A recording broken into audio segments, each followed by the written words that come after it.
The pain behind the perfect accent. The Penelope Keith story. She spent 50 years playing the poshest, most put-together women on British television. On screen, she never had a hair out of place. Off-screen, she grew up with no father, no money, and no name in this industry. This is the story of how a girl who was abandoned, rejected, and told she was too tall for drama school became a dame.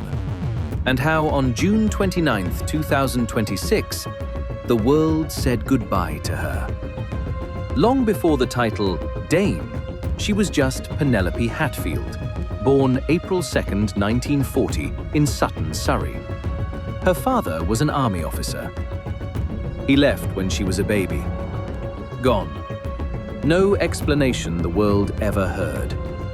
That left her mother Connie to raise her alone, moving between Clacton-on-Sea and Clapham with no money, no connections, and no clear path into the arts. Then came the first real rejection. When young Penelope tried to get into a leading drama school, they turned her away for being too tall. Not for lack of talent, for her height. She didn't quit. She found her way into the Webber Douglas Academy instead, working evenings at a London hotel just to pay for her training. In 1963, she joined the Royal Shakespeare Company. No fame, no fortune, just years of grinding through stage roles most people never heard of, building a career one small part at a time, with absolutely no guarantee it would ever pay off. It took over a decade. Then, in 1975, everything changed. The BBC cast her as Margot Ledbetter, the snobbish, status-obsessed neighbor in The Good Life. Almost overnight, a stage actress nobody outside theatre circles knew became one of the most recognizable faces in Britain.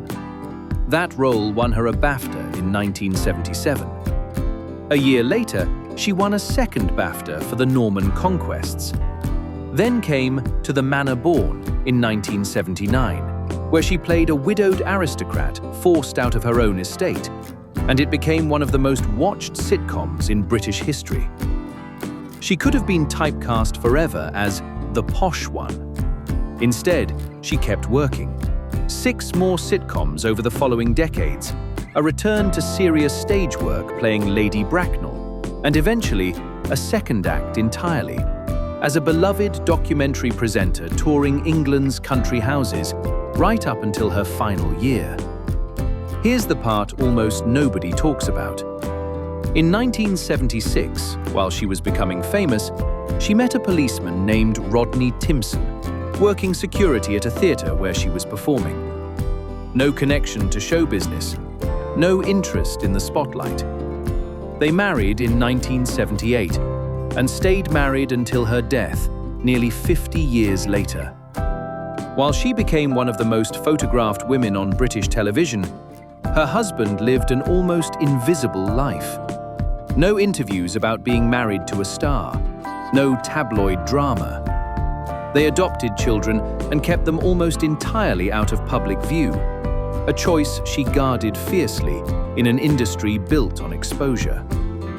She was later appointed High Sheriff of Surrey, only the third woman ever to hold the role, made an OBE, then a CBE, and finally, in 2014, a Dame for services to the arts and charity. The girl whose father walked away ended up receiving one of the highest honors the country can give. In her later years, she was still showing up at Wimbledon, at public tributes, still working on television into 2026 with a series on saving England's historic country houses. Then, on June 29, 2026, her family confirmed that Dame Penelope Keith had died peacefully at her Surrey home after living with cancer, in the same home she and Rodney had shared for over 50 years. Her family's only request was privacy. Fittingly, that's exactly how she'd lived her whole life. Tributes came quickly.